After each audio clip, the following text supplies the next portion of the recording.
The champagne tasted like victory until I realized it was poison. I stood at the back of the Chicago Medical Convention Center's grand ballroom, my hands trembling as my husband Dr. David Winters accepted the Richardson Prize for groundbreaking research in cardiac surgery. My research, the novel approach to minimally invasive valve replacement that I'm presenting tonight, David said, his voice smooth as silk, represents a paradigm shift in how we approach degenerative heart disease. I had written those exact words. At 2 a.m., 6 months ago, while he was upstairs asleep. Then I saw her, sitting in the front row, wearing a red dress that probably cost more than my monthly salary. Jennifer Hartley, David's medical device sales rep. The woman he'd been having lunch with for work 3 times a week for the past 8 months. She was crying tears of pride as she watched my husband accept my award for my work. I need to thank my beautiful wife, Dr. Elena Winters, David said, gesturing vaguely toward the back. Her support has been invaluable. Support. 3 years of 18-hour days, breakthrough moments at 3 a.m., all reduced to support. My colleague Dr. Patricia Williams leaned in. You know what really bothers me? Half the department knows you did the actual research. And nobody says a damn word. That's when the man in the suit appeared at my elbow. Dr. Elena Winters?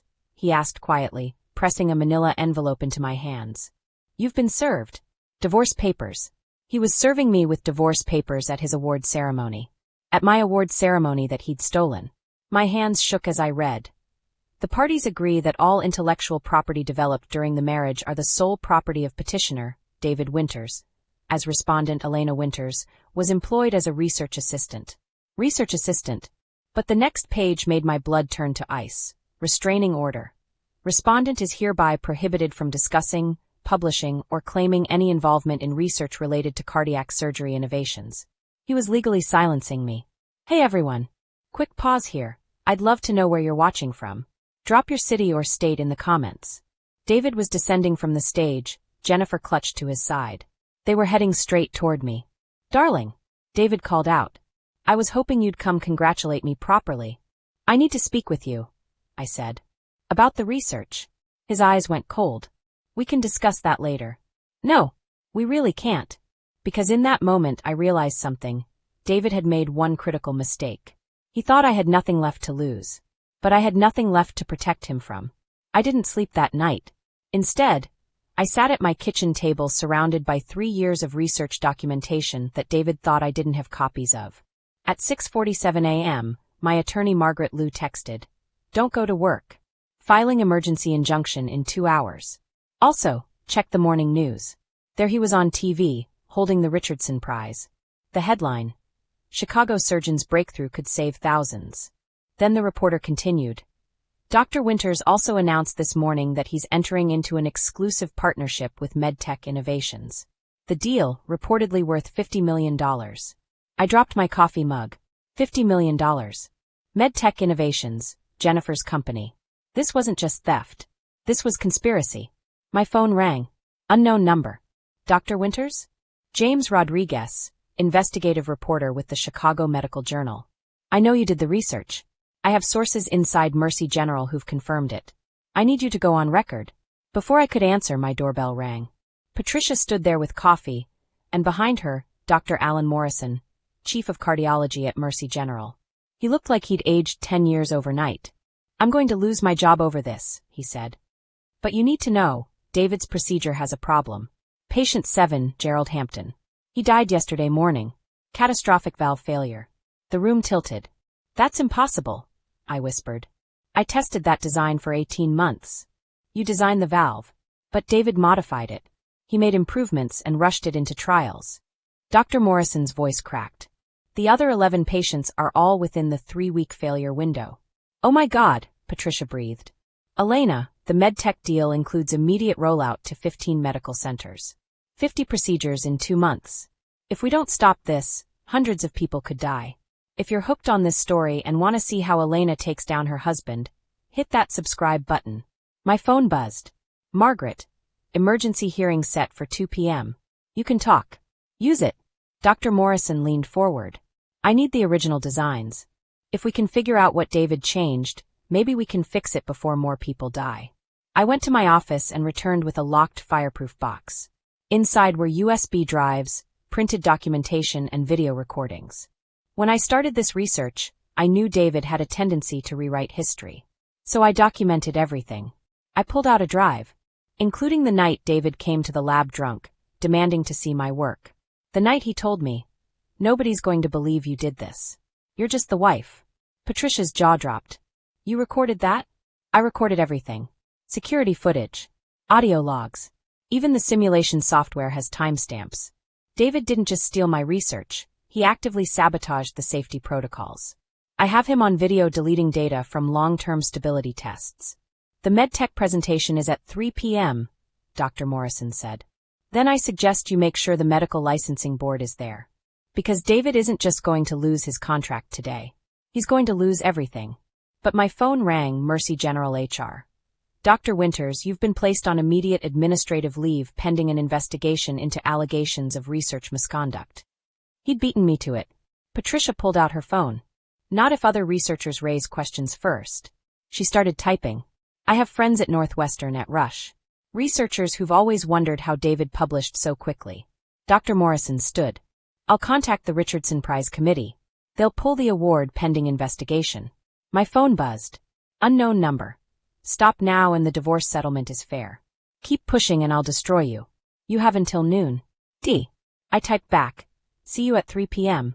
Bring your lawyers." But none of us knew David's next move was already in motion. Patient number 8 was coding in the ICU. The Hilton's Grand Ballroom was packed when I arrived at 2:45 p.m. Patricia appeared breathless. "The medical licensing board has 3 investigators in the room, and Northwestern's Research Integrity Office requested all of David's raw data." She showed me the Chicago Medical Journal's website. Questions raised about Richardson Prize winners' research methodology. We pushed through the doors. David stood at a podium mid-presentation. Behind him, a massive screen showed 3D renderings of the valve mechanism. He saw me and froze. And the beauty of this minimally invasive approach is... Our eyes met. I smiled and waved. Dr. Morrison stood up. "David, before you continue, I think we need to address some concerns. Patient 7 died yesterday." Gasps. Jennifer's hand flew to her mouth. "That's an unfortunate tragedy," David stammered. "But complications can occur." "Patient 8 is in the ICU with valve failure," Dr. Morrison continued. "And patients 3, 5, and 9 have all been readmitted. All approximately 3 weeks post-procedure." The room erupted. "Please everyone," David said. "Dr. Morrison is working with incomplete information." "That's a lie." My voice cut through the chaos. I walked down the center aisle. "Elena," David said, "you're upset about our personal situation, but this is not the place." Gerald Hampton. Patient 7. His death wasn't a complication. It was a design flaw. I reached the front and turned to face the audience. "My name is Dr. Elena Winters. I'm a biomedical engineer. And I'm the person who actually developed the procedure David is trying to sell for $50 million. The whispers became a roar. I connected my phone to the presentation system. The screen showed video. Me in our basement lab running simulations. "Video me. The polymer blend needs to be exactly this ratio to maintain flexibility. Any deviation and we risk structural failure." I switched videos. April 3rd, 2 a.m. David drunk leaning over my shoulder. "Video David. This is taking too long. Just use the standard polymer blend." "Video me. That will compromise stability. The simulations show." "Video David. Nobody's going to wait 3 years for data. Change it." I stopped the video. He changed the polymer blend. Against my warnings. To rush the procedure to trials faster. And when I objected, I held up the divorce papers. He served me with these. Margaret stepped forward. "We have 18 hours of similar footage. Lab logs, emails, and testimony proving Dr. Elena Winters was the primary researcher while David Winters systematically took credit and cut safety corners." A medtech executive stood, purple with rage. "You told us this completed full safety trials." "Patient 8 is dying right now," Dr. Morrison said. "Because the modified polymer is breaking down." Dr. Elena Winters was right. "Your modification is killing people." A medical licensing board investigator stood. "Dr. David Winters, you're under immediate investigation. Your hospital privileges are suspended. You can't do this." David's composure cracked. "She's nobody. She's just a research assistant." "You're the one who's going to prison," said a new voice. A man in a suit held up a badge. Detective Green, Chicago PD. Dr. Winters, we have questions about Gerald Hampton's death. Specifically about this email discussing acceptable mortality rate. He showed a printed document. David looked at Jennifer, then at me. For the first time, I saw genuine fear. I want my lawyer, he said. The detective pulled out handcuffs. Dr. David Winters, you're under arrest for reckless endangerment and involuntary manslaughter. As they led David past me in handcuffs, he leaned close. You think you've won? I have lawyers' money connections. You have nothing. I have the truth, I said. And the original design specifications. The ones that actually work. You stole my research, but you didn't steal my knowledge. You're the only one responsible when it fails. But I'm the only one who can save it. His face went slack. My phone buzzed. Dr. Morrison, patient 8 just crashed. Complete valve failure. Maybe an hour before permanent damage. You're the only person who can fix it. But as I turned to leave, I noticed Jennifer had slipped out. And my phone buzzed with a text from an unknown number. You should have taken the deal. Now everyone loses. Yota. I pulled out the divorce papers and flipped to the assets section I hadn't read carefully. All biological materials stored at Chicago Fertility Center, 6 embryonic samples, shall be destroyed immediately upon finalization of divorce. 5 years ago, David and I had frozen 6 embryos. They're going to destroy the embryos, I whispered. Why would, Patricia started. DNA evidence that contradicts David's narrative, Margaret finished grimly. I ran for the door. Jennifer was climbing into a black Mercedes. Our eyes met. She smiled and held up her phone. Execute Order 66. Destroy all samples under Winter's account. The Mercedes peeled out. They weren't just taking my work. They were trying to erase my future. I've never driven like that in my life.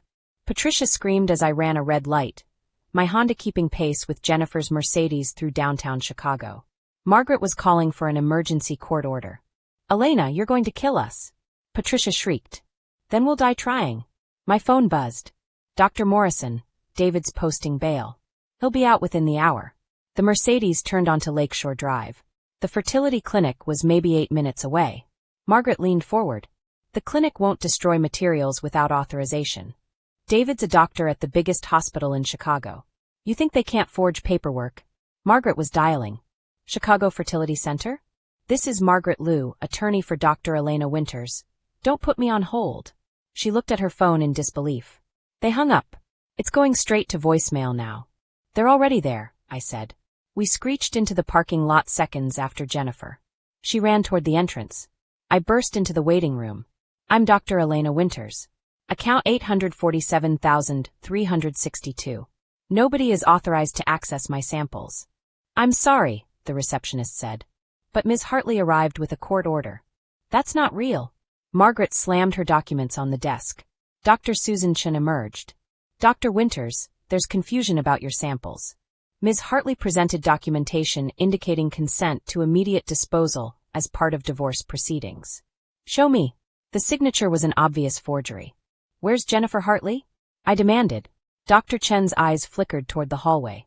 She's in the storage facility. But the disposal procedure has already begun. I shoved past her and ran. Through the window, I saw Jennifer with a lab technician removing vials from the storage tank. Stop! I pounded on the door. Jennifer looked up and smiled. She said something to the technician, who reached for another vial. Dr. Chen swiped her key card. The door opened. Jennifer stepped in front of the tech. You're too late, Elena. Sample 847,362-3 was just disposed of. 1 down, 5 to go. Get out of my way. You destroyed David's career. Did you think there wouldn't be consequences? Her composure cracked. Do you know how long we've been together? 2 years. But he wouldn't leave you because you were useful. And now I'm taking the one thing you have left. I shoved her aside. The technician jumped back. Put it down, I said. Margaret stepped forward with her phone. There's a federal hold on all materials pending fraud investigation. Nobody touches anything. The FBI? Jennifer scrambled up. You're bluffing. The FBI's white-collar crime division is very interested in medtech. And in you. 3 agents in FBI windbreakers appeared. Ms. Jennifer Hartley? Come with us. As they led her away screaming, I turned to the tank. 5 vials remained. Dr. Winters, Dr. Chen said quietly. I owe you an apology. The remaining samples, they're all viable. All safe. Patricia caught me as my knees went weak. It's over. You won. But my phone rang. Dr. Morrison. Patient 8 just crashed. Complete valve failure. Maybe an hour before permanent damage. You're the only person who knows how to fix it. I looked at the vials. My possible children. Then I thought about Rebecca Torres, 58, mother of 3, dying because she trusted David. I'm on my way, I said. We ran to my car. As I drove toward Mercy General, Margaret called ahead to clear our path. When we pulled into the parking lot, I saw David's car in his reserved spot. Posted bail an hour ago, Margaret said. He stood at the entrance with his lawyer. He was going to try to take credit for the fix. Our eyes met. He smiled. This wasn't over. David stood in the hospital lobby like nothing had happened. Elena, he said pleasantly. I heard about patient 8. Terrible. I'm heading to the OR. Your privileges were suspended. His lawyer stepped forward. Temporarily lifted for emergencies. The hospital authorized. I authorized it. Dr. Stephen Pierce, chief of surgery, appeared. Dr. David Winters is the most qualified cardiac surgeon on staff. Whatever legal issues are pending, right now I need. He's the reason she's dying. I shouted. I have a patient coding and 2 options. Let David try to save her, or let her die while lawyers argue. Dr. Pierce looked exhausted. What would you choose? The words hit hard. Rebecca Torres had 3 children. A husband. Minutes left to live. There's a third option, I said. I go into the OR. I guide the surgical team through the fix using my original specifications. David stays out. David laughed. You're not a surgeon. I don't need to be. I need to be the person who knows how this device actually works. Dr. Morrison, who's the attending? Dr. Lisa Rodriguez. She's good. But she's never performed this particular. Then I'll walk her through it. Step by step. I turned to Dr. Pierce. That's standard protocol for complex device implantations. Dr. Pierce calculated. Legal liability versus medical necessity. Fine. But David, you'll be in the observation gallery. If Dr. Rodriguez needs additional surgical expertise, you'll be available. It wasn't what I wanted. But Rebecca Torres was dying. Let's go, I said. The OR was bright and terrifying. Dr. Rodriguez looked up as I entered in scrubs. You're the engineer? I'm going to help you save this patient. Rebecca Torres was on the table, chest open. The failed valve was exposed, my design, corrupted by David's modifications. The polymer was breaking down exactly as I'd predicted. Talk me through it, Dr. Rodriguez said. The valve leaflets are stiffening because David used standard polymer instead of my custom formula. Under constant blood pressure, it crystallizes after 3 weeks. Can we replace them? Yes, but you'll need this exact polymer blend. I showed her my phone. The molecular weight has to be precise. That's going to take 40 minutes to synthesize. She doesn't have 40 minutes, a monitoring nurse said. Blood pressure's dropping. In the observation gallery, David leaned forward, watching me. There's a temporary solution, I said. Medical-grade cyanoacrylate with calcium alginate buffer. It'll stabilize the valve for a few hours while we synthesize the correct blend. Dr. Rodriguez met my eyes. You're sure? I've tested it thousands of times in simulation. Simulations aren't patients. No, but right now they're all we have. She nodded. Get me the adhesive. The next 30 minutes were the most intense of my life. I guided Dr. Rodriguez through every step, every angle, every precise measurement. Pressure's holding, the monitoring nurse said. Heart rate stabilizing. In the gallery, David had gone very still. How long will this hold? Dr. Rodriguez asked. 6 to 8 hours. Enough time for the full replacement. But alarms started blaring from elsewhere in the hospital. Dr. Morrison's voice. 2 more patients crashing. Patients 3 and 9. Both showing valve failure. We need Dr. Elena Winters in both ORs immediately. My stomach dropped. I can't be in 3 places. The OR doors burst open. Dr. Pierce stood there with David in surgical scrubs. Dr. Rodriguez continues here. Dr. David Winters takes patient 3 in OR 7. Dr. Elena Winters consults on patient 9 in OR 4. Absolutely not. David has performed this successfully on 8 patients. You've performed it on 0. We're out of options. David smiled at me. Don't worry, Elena. I'll use your fix. You've done the hard part. He was going to take credit again. If that patient dies, I started. Then I go to prison for murder instead of fraud. I have every motivation to follow your instructions exactly. I thought about patient 9. About patient 3. About all the people dying because of his arrogance. Fine. But I want monitoring on all 3 ORs. If David deviates from protocol. Every move will be recorded, Dr. Morrison said. David's smile faltered. The next 4 hours blurred together. Patient 9, Harold Kingston 71, was even worse than Rebecca. But we stabilized him. Through it all, I watched feeds from the other ORs. Rebecca doing well. Harold stable. And David with patient 3, Maria Gonzalez, 45, single mother, actually following my protocol exactly. He's good, Dr. Rodriguez said quietly. Whatever else he is, he's a damn good surgeon. That's what makes him dangerous, I replied. All 3 patients survived the temporary fix. All 3 received the permanent replacement using my original specifications. When it was done, I sat in the hallway exhausted. Dr. Morrison found me. You did it. You've proven beyond doubt that you're the real innovator. Everyone watched you save 3 lives while David followed your instructions. The other 8 patients who haven't hit 3 weeks yet. Already scheduled for preventative replacement tomorrow. Using your protocol. He paused. The hospital board wants to meet with you. Head of Cardiac Device Innovation. Your own lab, full credit for all research. And David. Privileges permanently revoked. Richardson Prize withdrawn. 3 more patients claim falsified consent forms. The FBI found emails about rushing FDA approval, kickbacks, bribery. How bad? Very bad. Criminal conspiracy, fraud, possibly racketeering. And Jennifer cut a deal, she's testifying against him. A nurse appeared. Dr. Winters? Someone urgent to see you. Family consultation room. The man waiting was 60s, expensive watch, serious money. Dr. Elena Winters. I'm Thomas Hartwell, CEO of Hartwell Medical Technologies, MedTech's primary competitor. He sat. I want to offer you a deal. $50 million for exclusive rights to your cardiac valve device.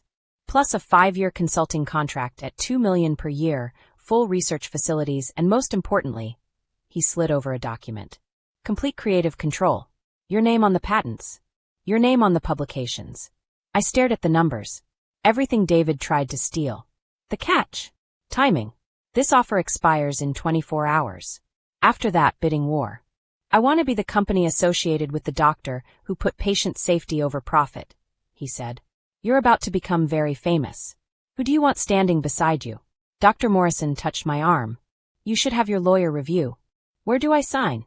Elena, this is huge.